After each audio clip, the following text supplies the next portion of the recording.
जय गुरु जी। आपका अनंतम अनंतम शुक्राना गुरु जी। जय गुरु जी। संगत जी, अगर आप भी इस चैनल पर नए हैं तो चैनल को सब्सक्राइब जरूर करें, ताकि हम जब भी किसी संगत का सत्संग इस चैनल पर अपलोड करें तो आपको पता चल सके और आप उस सत्संग को सुन सकें।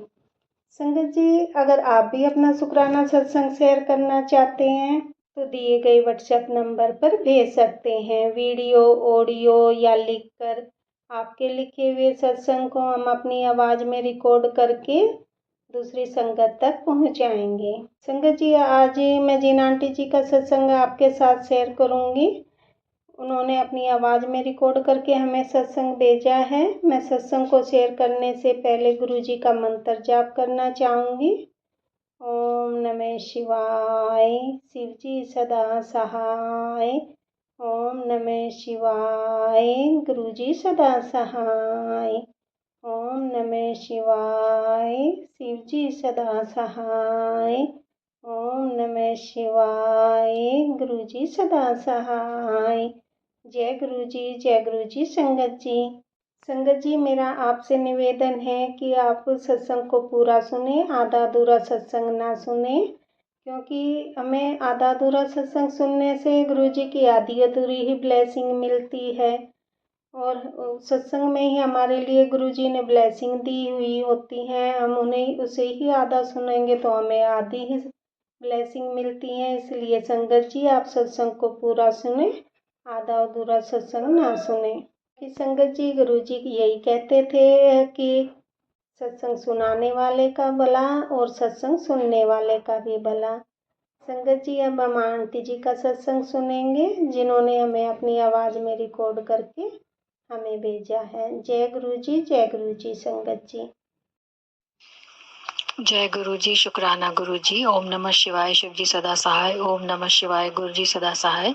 ये मेरा गुरु जी के पावन चरणों में छठा सत्संग है, जिसमें कि अभी जैसे मैंने पहले शेयर किया था कि मेरे अटके हुए पैसे निकल गए, फिर मेरे पापा ठीक हुए, मेरे बच्चे गुरु जी के जल चंदन टीका प्रसाद से ठीक हुए। ये सब मैंने संगत जी के सत्संगों से सुन सुनकर सीखा, क्योंकि मैं साईं बाबा की भक्ति करती थी तो मैंने साईं बाबा से भी बहुत कुछ सीखा। और अभी जैसे कि मैं दिवाली आ रही है तो मैं डर रही थी कि गुरुजी, मैं और मेरी दोनों बेटियां अकेले हम सफाई कैसे करेंगे, क्योंकि एक्सीडेंटों चोटों से अभी आपने मुझे बचाया, इतनी मेरी सुरक्षा की, तो अब मेरे अंदर डर डर के पिछले 1-1.5 महीने से हिम्मत नहीं बची कि मैं घर की सफाइयाँ करूं। प्लस थोड़ा बैक पेन का दिक्कत ये जो रहता है, तो मैं हिम्मत नहीं कर पाती अकेले। तो अचानक से उस दिन दिवाली से 3 दिन पहले मैं सोचते बैठी हुई थी, थर्सडे साईं बाबा की मैं पूजा भी करके आई। तो जैसे ही आकर घर में बैठी तो मेरे जो मकान मालिक हैं वो कार से आई और तुरंत मेरी दीवार में एकदम से उनकी गाड़ी भड़ाक से आके भिड़ी, और मेरा कांच दीवार के पास जो खिड़की है उसमें से कांच टूट गया, और नीचे में उसी के ठीक पीछे मेरा मंदिर, जिसमें मेरे गुरुजी की फोटो भी स्थापित है और सारे मेरे भगवान हैं। तो मैं एकदम से दंग रह गई कि ये क्या हुआ, और देखा तो वहां पे है ना मेरा टब और मेरा कपड़ों का पुराना कोई टूटा स्टैंड था, वो टूट गया। तो मैं मतलब मैं एक बार को तो समझ नहीं पाई क्या हुआ, पर फिर मेरे समझ में आया कि गुरुजी बहुत दिन से कह रहे थे दिवाली आ रही है तो सफाई कर, घर के बाहर से जो रखा है वो हटा। मेरे को समझ में नहीं आ रहा था, मेरे घर के बाहर तो मैं गुरुजी के कहे अनुसार दीपक ही जलाती हूँ, और मेरा दिमाग जा ही नहीं रहा था मतलब कि क्या हटाऊं घर के आगे से। तो वो जब टब टूटा कचरे का और वो जो स्टैंड टूटा, तो मेरे को लगा कि मतलब अब आदत हो गई कि कुछ भी होता है तो गुरुजी का इसमें कोई सुरक्षा होगी, कोई मेरे लिए प्रोटेक्शन होगा, कोई संदेश होगा। मैंने यही सोचा और सोचा कि चलो हल्के में कटा। 80-100 रुपए का टब था, स्टैंड तो मेरा था भी नहीं, पुराना था, टूटा हुआ किसी का।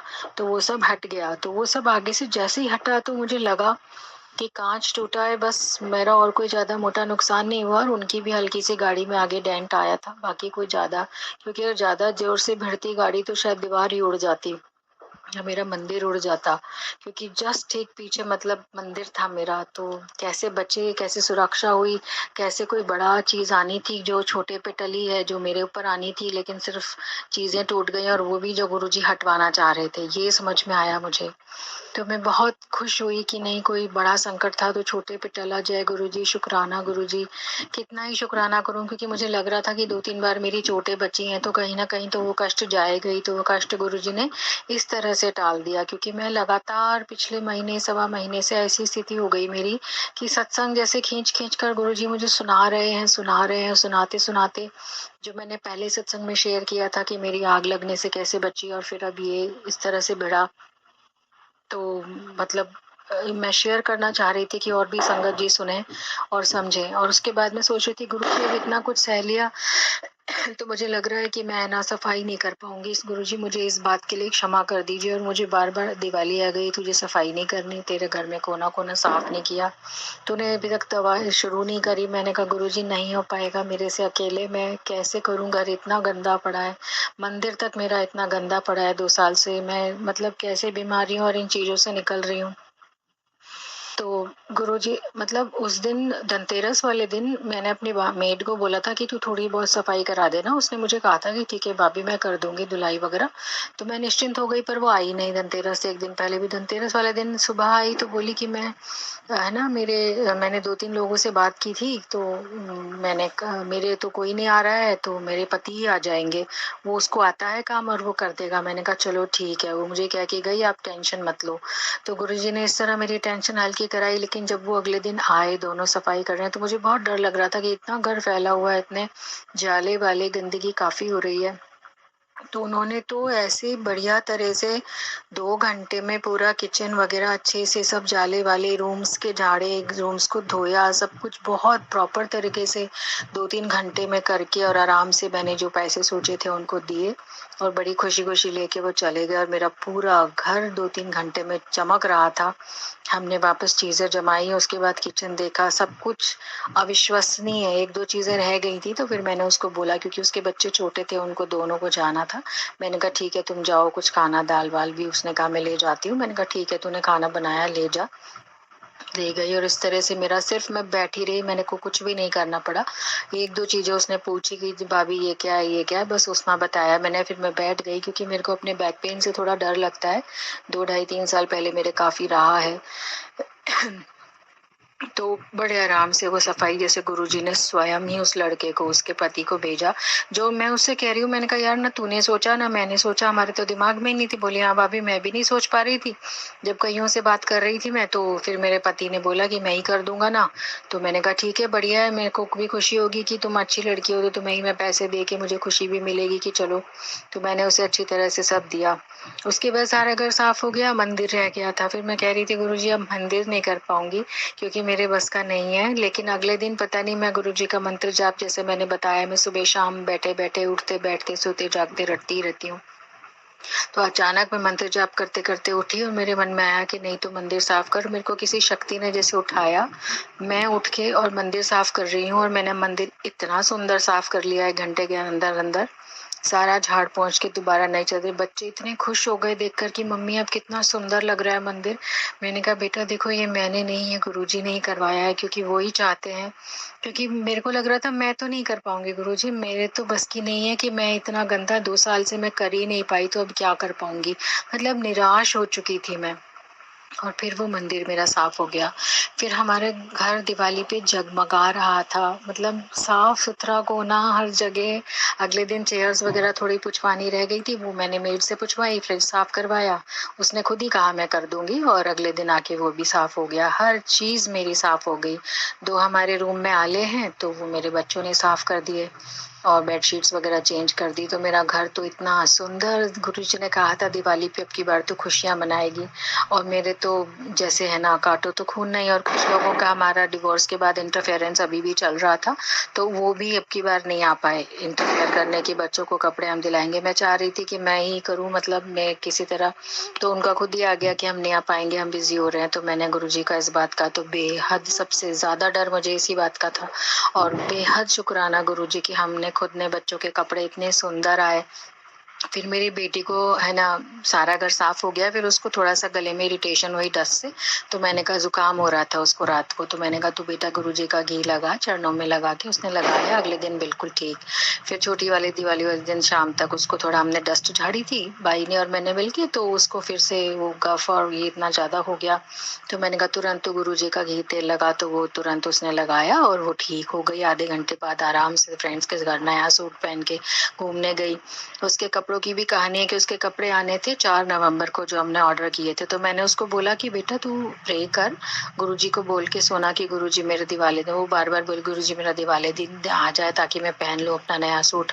और आप विश्वास मानेंगे, हम जैसे ही सुबह सोकर उठे, घंटी बजी हमारी और हमारी डोर पे पहला उसका ऑर्डर, दोनों कुर्ते उसके सूट आए हुए थे जो उसको पसंद थे, और वो दोनों पहन, क्योंकि पहला जो मंगाया था वो गलत आया था और उसको पसंद नहीं आया था, हमने रिटर्न करा था लास्ट मोमेंट पे, तो एक्सपेक्टेड था कि 4 या 11 नवंबर तक आएगा। तो मैंने उसको बोला था कि नहीं गुरुजी से प्रे कर बेटा तू, गुरुजी जब इतना सब करवा सकते हैं, मेरे जैसी इंसान से सफाई करवा सकते हैं, मंदिर साफ करवा सकते हैं, तो क्या नहीं करवा सकते हैं।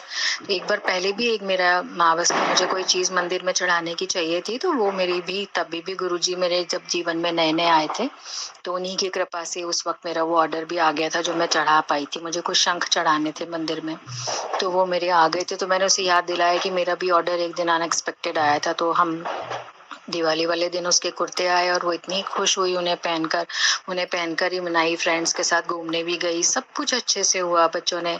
और 2 दिन बाद थोड़ा सा मेरा मूड खराब हुआ था दिवाली वाले दिन, क्योंकि कुछ बातें जो पारिवारिक होती हैं, कुछ चीजें मुझे याद आ रही थी पुरानी, तो पता नहीं मेरे बुद्धि पे क्या हुआ क्या नहीं हुआ, लेकिन गुरुजी के कहे अनुसार जैसा मैं सत्संग में सुनती चली जा रही थी कि कैसे दीपक जलाने हैं, 7 दीपक जलाने हैं, फिर 2 जलाने हैं धनतेरस को, फिर घी के 7 और तिल्ली के तेल के 2, फिर तिल्ली के तेल के 3 बढ़ाने हैं, फिर 5 दिवाली वाले दिन। इस तरह से मैं लगातार आज गोवर्धन पूजा तक करती आ रही हूँ। आज मैंने 2 दीपक जलाए और 5 जलाए, तो घर में बड़ी सुख शांति महसूस हो रही है। घर में इतना आनंद आ रहा है, जिस घर में हम लोगों को लगता था बैठ नहीं पाते थे, घबराहट होती रहती थी, तो गुरुजी ने एकदम जैसे पता नहीं क्या जादू की छड़ी फेर दी। मुझे सच में ये मैजिक सा लग रहा है। मैंने बच्चों को 10 बार बोला कि बेटा ये तो गुरुजी का कृपा है, हमारे तो बस की नहीं था। उसके कुर्ते आ गए, फिर वो पटाखे भी हम चाह रहे थे हम अपनी मर्जी से लाए, रिश्तेदारों के इंटरफेरेंस से नहीं, तो वो भी अपनी मर्जी से आ गए और लेके आके बच्चों ने फुड़ाए, हमने गरीबों में भी बांटे। खैर वो तो खैर मैं करती ही हूँ, साईं बाबा ने जैसे मुझे सिखाया है।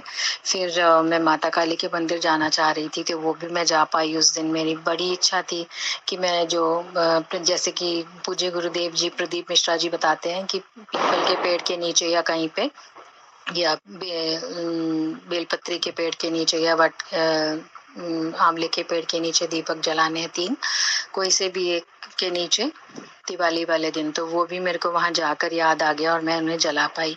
तो मैंने उस वक्त भी गुरुजी का शुक्राना किया कि मुझे कैसे शिव पूजा में लगाया आपने, और कैसे चीजें मुझे गुरुजी मिले, कैसे मैं यहाँ तक पहुंची, जो मेरा मतलब मेरा तो जीवन ही नहीं है इसके बिना। मेरी दिवाली ऐसी हो सकती है, मैंने कभी सोचा ही नहीं था, वो भी अकेले। मैं हर दिवाली पे निराश और हताश होकर बैठ जाया करती थी गुरुजी के आने से पहले कि मेरे से नहीं होगा, मेरे बैक पेन इतना है और बच्चे क्या क्या करेंगे अकेले। लेकिन अब की बार जो चमत्कार हुआ वो तो अविश्वसनीय है, सच में अविश्वसनीय है। तो और मेरी बेटी को 2 बार गला खराब और ये सब हुआ, तो मावस पे थोड़ा बहुत हो जाता है, वो भी उसका बिल्कुल ठीक हो गया गुरुजी के घी से। उसने दिवाली बहुत मजे से मनाई। और कल दिवाली के अगले दिन 1 तारीख को तो मतलब मैं कभी बच्चों के साथ पटाखे फुड़ा नहीं पाती थी, मुझे थोड़ा सा अपने हस्बैंड का मिसिंग लगता था, लेकिन बच्चों ने मुझे कहा, फिर मैंने इनिशियली तो मना किया, फिर मैं चली गई और मैंने भी पटाखे एंजॉय करे। तो ये भी बहुत ही ये विश्वसनीय बात है कि मैंने उठ के पटाखे फुड़ाए बच्चों के साथ और एंजॉय किया। और सिर्फ हमारा मतलब कांच टूटा खिड़की का, और कोई ज्यादा नुकसान, मेरे पास कोई भी ऐसी चीज नहीं है कि मेरी बीमारी दवाइयाँ कुछ हुआ हो, कुछ भी नहीं हुआ। गुरुजी ने कहा था कि दिवाली पर तो अब की बार ऐश करेगी, और लिटरली मैं बैठे बैठे ऐश ही कर रही हूँ। मिठाई वगैरह भी बच्चे लाए तो हमारी पसंद की थी, वो हमने खाई। बस कल रात को थोड़ा सा मेरा सिर में दर्द हुआ तेज, तो मैंने कहा लगा कि हाँ जो गुरुजी का 90% 10% वाला है तो 90% तो ले रहे हैं गुरुजी। पूरी दिवाली मेरी अच्छी निकल गई। बस अगले दिन रात को यानी कि कल रात को मेरे सर में बहुत तेज दर्द हुआ, तो मैंने गुरुजी को याद करके दवाई खाई और अपने पाप कर्मों की क्षमा मांगी। जैसा कि मैं ज्यादातर बैठे बैठे कोशिश करती हूँ कि मैं ये फोकस और कॉन्सेंट्रेट, क्योंकि साईं बाबा में हमारे पहले पूजा पाठ में भी हमने इतने साल यही सीखा कि हमारे कुछ पिछले जन्म के कर्म होते हैं। और जो मैंने शिव जी की पाठ स्तुति में सुना है और दुर्गा स्तुति माँ की सुनी, वो सब सुना, तो मुझे काफी ऐसे लगा कि मेरे भाव जैसे भगवान ने स्वयं आकर मेरे जीवन में शुद्ध कर दी और मुझे शुद्ध बना दिया। और आज एक अविश्वसनीय चीज हुई कि मैं गोवर्धन पूजा जैसे मंदिर में करके आई, तो उसके बाद मेरी काफी महीनों से इच्छा थी कि भाई जैसे हमारा डिवोर्स हो गया और उसके बाद गलत फहमियां दूसरों के ब्लैक मैजिक की वजह से, तो किसी तरह से एक बार मेरी बात हो जाए। तो मेरे हस्बैंड मेरे से बात नहीं कर रहे थे, लेकिन अभी 2 घंटा पहले जब उनका फोन आया, बच्चों से ही बात करते हैं, तो मैंने उठा लिया और मैंने 1-2 बार पहले भी कोशिश की पर वो इंटरेस्टेड नहीं थे। पर अब की बार बात हुई, उनकी तबीयत खराब हो रही, तो मैं प्रे कर रही थी गुरुजी से कि अभी आपके बारे में बता तो नहीं सकती, इन लॉज वगैरह मानेंगे नहीं, वो सोचेंगे मैं पता नहीं क्या टोना टोटका कर रही हूँ। तो मैं एक बार बात से या कैसे भी करके, तो मैंने पूछा आपकी तबीयत कैसी है। बोले बच्चे कहाँ है। मैंने कहा यहीं तक गए हैं, आपकी तबीयत कैसी है, आप थोड़ा आराम है। और बस इस तरह हमारी एक 2-4 स्टेटमेंट्स की बात हुई, लेकिन स्टार्ट हुई। तो मैंने गुरुजी का इतना शुक्राना किया कि गुरुजी आप नहीं होते तो ये भी नहीं हो पाता। आज मैं लिटरली मैं त्योहार वाले दिन बिल्कुल अकेले परेशान थी। जो चीजें हमारे बीच में गलत फहमियां दूसरों की वजह से हुई, जिसकी वजह से मुझे गुस्सा भी आया, लेकिन फिर मैंने कंट्रोल किया। और दिवाली से 1 दिन पहले मेरे गुस्से की वजह से मेरी छोटी बेटी भी थोड़ी निढाल सी हो गई थी, फिर अगले दिन वो ठीक हो गई। मैंने गुरुजी से प्रार्थना की कि इस बच्चे की क्या गलती थी, पता नहीं पूरा गुस्सा सब कुछ इसने सुना।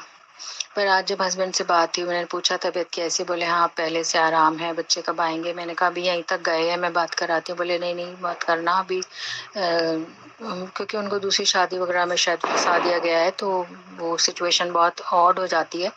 लेकिन फिर भी उन्होंने अच्छे से बात की और बोले कि है ना ठीक है बच्चे आएंगे तब बात करा देना। मैंने भी बोला अपना ध्यान रखना, मेरे को भी हुआ था बैक पेन, तो बिल्कुल मैं उठना बैठना मैंने सब चीज़ें छोड़ दी थी, ये सब किया था मैंने पिछले 2-2.5 साल से। बोले हाँ अच्छा नहीं उठाऊंगा, तो बड़ा अच्छा लगा मुझे। गुरुजी ने मंत्र भी बताया था जो अभी सत्संग में सुन के मैंने सीखा था। गुरुजी का मंत्र जाप तो है ही, साथ में कर्पूर गौरम करुणावतारम संसार सारम भुजगेंद्रहारम सदा वसंतम हृदयारविंदे भवम भवानी सहितम नमामि। उसके आगे वो आता है ना, उसमें मंगलम भगवान शंभो, मंगलम ऋषभ ध्वज, मंगलम पार्वती नाथो, मंगलाय तनोहरि। इसमें फिर विष्णु भगवान का ही ये सेम मंत्र भी है। उसके बाद अम्बा गौरी माता का मंत्र, सर्व मंगल मांगल्ये शिवे सर्वार्थ साधिके शंभके त्र्यंबके गौरी नारायणी नमोस्तुते। और ओम जयंती मंगला काली भद्रकाली कपालिनी दुर्गा क्षमा शिवा धात्री स्वाहा स्वधा नमोस्तुते। तो मैं ये सारे मंत्र लगातार जैसे तोते की तरह रट रही थी, सोते बैठते उठते जागते लगातार लाइन से, और हमारी चांटिंग चलती है हैप्पीनेस के लिए। तो वो सारे मैंने काफी एफर्ट्स और उपाय करे थे, क्योंकि हमारे को पहले भी किसी ने बताया था शनि राहु केतु वगैरह काफी खराब थे आपके जीवन में, जो इस तरह से हुआ। तो मैं समझ गई कि अपना कार्मिक जो है अकाउंट वो सब खराब था, इसीलिए ग्रह खराब थे और इसीलिए सारी चीजें होती तो अपने कर्मा से लिंक थी हैं, लेकिन उसे ठीक करने के लिए किस तरह से लगी हुई हूँ। तो गुरुजी ने आज उसका मुझे फल दिया, और मेरे पास मैसेजेस भी उनके आए कि वो तेरी अब कदर करेगा, वो तेरे पास खुद चल के आएगा। काफी इतना मोटिवेशन है कि मैं बता नहीं सकती। मैं तो होप खो चुकी थी कि अब 2 साल से जब से वापस मैं इसी सिटी में वापस आई हूँ तो नहीं हो पा रहा है, लेकिन अब लगता है कि आज थोड़ा सा बात करके मुझे हिम्मत आई कि नहीं हो सकता है। और मैं जो गुरुजी से मांग रही हूँ, कहीं मैं जिद तो नहीं कर रही, कहीं मैं ये तो नहीं कर रही हूँ ओवर कुछ ऐसा। बीच में आया था उनका कि तू मन्नत नहीं मांगती, तू जिद करती है। तो जिद करती हूँ गुरुजी, मैं क्या करूँ अब। मेरे को अपना पियो, अपना पिता साक्षात महाशिव ईश्वर के रचे सृष्टि के रचयिता कर्ता मिल गए हैं, तो उनसे थोड़ी सी मैं कर सकती हूँ ना, कि मेरा उजड़ा हुआ घर बस जाए। तो मैं बस, मेरे को और कुछ भी नहीं चाहिए, और जितनी चीज़ें मेरी हैं वो तो आपने कर ही दी हैं। बच्चे आपकी कृपा से पढ़ लिख रहे हैं और ठीक हैं, और सब कुछ आराम से चल रहा है। और बच्चे इस बार दिवाली पे मुझे पहली बार खुश लगे, मैं भी खुश थी। और हम लोग ऐसे नहीं थे कि उदास और एकदम, मतलब घर में भी इतनी, घर में ऐसा लग रहा था जैसे पता नहीं कोई ईश्वर ने कोई रोशनी करी है, ये गुरु जी का ही हाथ है। और मैं इसीलिए खुश होकर आज तक दीपक जला रही हूँ, भाई दूज तक जलाऊंगी। जैसे जैसे जो जो चीज़ें गुरु जी ने बताई वो सब मैं करती जा रही हूँ, उसको फॉलो करने की पूरी पूरी कोशिश करती हूँ। हालांकि मैं क्या करती हूँ, फिर नहीं कर पाती हूँ तो गुरु जी ही करवा देते हैं, मैं तो बैठ के मंत्र जाप करती हूँ। तो अगर किसी और संगत जी को भी ऐसा लगता हो, कई बार हमें लगता है कि नहीं हम कृष्ण जी की पूजा करते हैं या हम माता रानी की करते हैं, तो वो सारे डाउट्स भी मेरे अब निकल गए हैं, क्योंकि वो सारी शक्तियां एक ही हैं। सबका मालिक, जैसे साईं बाबा कहते हैं, सबका मालिक एक है। आप चाहे किसी की भी पूजा कर रहे हो, वो जाति एक ही की तरफ है। बस एक पे अगर आप माता रानी की कर रहे हैं, गणेश जी की कर रहे हैं, तो वो जाएगी तो गुरु जी के पास ही, साईं बाबा गुरु जी के पास ही जाएगी। क्योंकि एक सत्संग में मैंने सुना था, तो उन्होंने यही बोला था कि साई का कोई और भी भक्त थे साईं बाबा के, तो उन्होंने बोला था कि उनमें और आप में क्या डिफरेंस है। जब गुरुजी थे तो उन्होंने जवाब दिया था कि ओ और मैं एक सी, यानी कि वो और मैं एक ही हैं। तो मुझे ये सुनकर बहुत मेरा डाउट क्लियर हुआ था उस समय। अब तो नहीं है मुझे डाउट, अब तो मैंने बहुत कुछ देख लिया है। तो मैं साईं बाबा की और गुरुजी की दोनों की, तो बल्कि गुरु जी का कोई मंदिर नहीं है तो यहाँ पे कृष्ण मंदिर या साईं मंदिर जो भी है, मैं दिन के हिसाब से वहाँ चली जाती हूँ, गुरु जी को याद करके चढ़ाए आती हूँ। शनि मंदिर में भी गुरु जी को याद करती हूँ, हनुमान जी के मंदिर में भी गुरु जी, निम करोली वाले बाबा के जो मैसेजेस, जो चीज़ें, मतलब मेरे पास तो एकदम इंस्टेंट ऐसा आ रहा है ना कि तू चिंता मत कर। जैसे ही मेरे को ज़्यादा टेंशन होती है और मैं कुछ खोल के देखती हूँ तो तुरंत वही ऐसा लगता है कि लगातार वो बोले जा रहे हैं। मुझे विश्वास हो नहीं रहा है कि कैसे होगा, हमारा घर कैसे बचेगा, और वो मुझे लगातार बोले जा रहे हैं कि तू चिंता ना कर, सब कुछ मुझ पे छੱਡ दे। तो मैंने अभी दिवाली पर फिर से देख लिया कि जब मैं टेंशन लेती हूँ उससे कुछ नहीं होता और गुरुजी पे छोड़ देती हूँ तो वही सब कुछ अपने आप ही मेरे से करवा देते हैं, मेरे अंदर शक्ति भी डाल देते हैं सब कुछ। क्योंकि मेरे अंदर तो खड़े होने की भी शक्ति नहीं बची थी। जिंदगी में इतनी सारी चीज़ों से, कोर्ट कचहरी थाना सब जूझ चुकी हूँ 2-2 3-3 बार, तो वो शक्ति बचती नहीं है ना, मेंटल इमोशनल, तो वो भी वो मुझ में डाल रहे हैं। तो ये अपने आप में एक बहुत बड़ा चमत्कार है। मुझे पास तो शब्द नहीं है शुक्राना करने के। गुरुजी बस अपने चरणों में लगाए रखना। डेली मैं प्रतिदिन आपके चरणों में, साईं बाबा के चरणों में नमन करती रहूं और अपने पापों की क्षमा मांगती रहूं, ताकि मेरा परिवार बच जाए, मेरे बच्चे अच्छे बन जाए। मैं उनको भी सिखा रही हूँ गुरुजी का आशीर्वाद लेना, करना, झुकना। हर चीज लाने से पहले बच्चों गुरुजी को दिखाओ, गुरुजी का आशीर्वाद लो, बड़ों का, अपने पितरों का आशीर्वाद लो। इस तरह की चीजें मुझे लगता है बच्चों को सिखानी चाहिए, जो उनके भी आगे काम आए। क्योंकि हम लोग इतना मुसीबत में आने के बाद सीख रहे हैं कि पितृदोष क्या होता है, ये सब चीजें क्या होती हैं, शिव जी की पूजा कैसे होती है। तो मेरे को लगता है कि शायद बच्चों को भी ये सब चीजें अगर हम पहले से ही सिखा दें, जो हम अपनी परंपरा को भूल जाते हैं प्रैक्टिकल वर्ल्ड में, पर काम अपनी पुरानी परंपरा ही आती है, अपने पूजा पाठ रीति रिवाज वही चीजें काम आती हैं। तो बच्चे यदि सीख जाएंगे, मेरी ऐसी आशा है। मैं हालांकि करवाएंगे तो गुरुजी ही, मेरे से तो जितना हो सकता है मैं उतना ही कर पाती हूँ। बस अब मेरा जो सत्संग का, मैं अब ये वाला तो अगले सत्संग की तैयारी करती हूँ और गुरुजी के चरणों में शत शत कोटि कोटि नमन करती हूँ। मैं इस लायक नहीं थी, लेकिन जैसा आप कहते हैं सचखंड के बादशाह हो आप, और जहाँ आप बैठे हो वहाँ से हम आपको कीड़े मकोड़े की तरह दिखते हैं। ये बात बिल्कुल सही है गुरुजी, ये बात बिल्कुल सही है। आपके चरणों में रहकर जीवन कट जाए, क्योंकि मैंने पुराने सत्संग इतने सुने हैं, वो एक से एक ब्लेसिंग से भरे हुए हैं, इतने प्यारे, इतने सुंदर। किसी को कैसे कैंसर ठीक करा गुरुजी ने, किसी का कुछ, किसी का कुछ, किसी का व्यापार चला, किसी को घर मिला, किसी को गुरुजी ऐसे कर देते हैं कि यकीन नहीं आता है कि जैसे काटो तो खून नहीं। वही स्थिति हो रही है मेरी खुद की भी आज, कि मुझे लगता था कभी किसी के साथ चमत्कार दूसरों के सुनती थी तो मुझे लगता था, लेकिन जब से स्टार्ट हुआ है फरवरी से मेरे साथ भी, तो मुझे भी पूर्ण रूप, मैंने अभी 3-4 और भी मेरे कुछ थे फ्रेंड्स जिनको परेशानी थी, तो पहले मैं सोच रही थी बताऊं कि नहीं बताऊं, पर मैंने फिर थोड़े दिन पहले उनको भी बता दिया कि देखो ऐसे ऐसे मेरे को गुरुजी इस तरह से इंस्टा पे मिले प्रे करते करते, तो आप लोग भी ये ऐसे कर सकते हैं। और आपका अपना कनेक्शन है, आप गुरुजी, आप और गुरुजी, उसके बीच में मैं नहीं हूँ। गुरुजी जैसे संभालेंगे, क्योंकि सबकी लाइफ का अपना, गुरुजी को तो सब पता है ना हमारे बारे में, हमारा, हम उनके आगे बैठ जाएं बस इतना काफी है। उनको हमारा अगला पिछला कर्मा, क्या हमने करा है, क्या अच्छा बुरा, सब उनको पता है। बस उनके आगे बैठकर सच्चे दिल से अपने गुनाहों की क्षमा मांगती हूँ गुरुजी। मेरे इस जन्म और पिछले जन्म के माड़े कर्मों को क्षमा कर दीजिए गुरुजी, मेरे और मेरे बच्चों के माड़े कर्मों को क्षमा कर दीजिए गुरुजी। आप अपनी शरण में लेकर आए, इसका तो बहुत बड़ा शुक्राना। इतनी सारी संगतों के इतनी सारी चीज़ें मुझे समझ में आई कि कैसे करते हैं, अभी भी समझ रही हूँ। जितना अब तक समझा उसका शुक्राना। सारी पुरानी नई संगतों का शुक्राना, जिनका सुन सुनकर हम सीखते हैं, डरते हैं, फिर उस डर से, उस कर्म से निकलते हैं, उस कर्म को डर डर के सहते हैं, सहने से वो कट जाता है। मेरा तो कोई बड़ा एक्सीडेंट, चोटें लगनी थी जो पिछले 1.5 महीने से मेरे को कुछ हो रहा था, और वो चीज़ें मेरी कैसे छोटे छोटे पे टली हैं।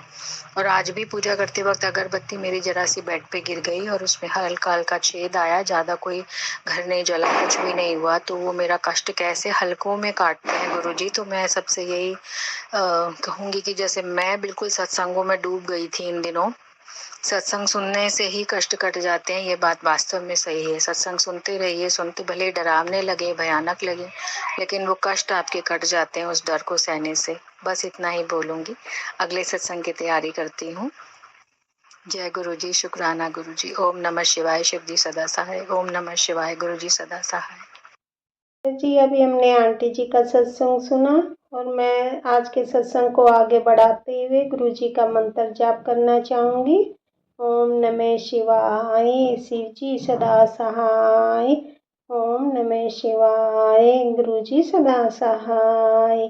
ओम नमः शिवाय, शिव जी सदा सहाय। ओम नमः शिवाय, गुरु जी सदा सहाय।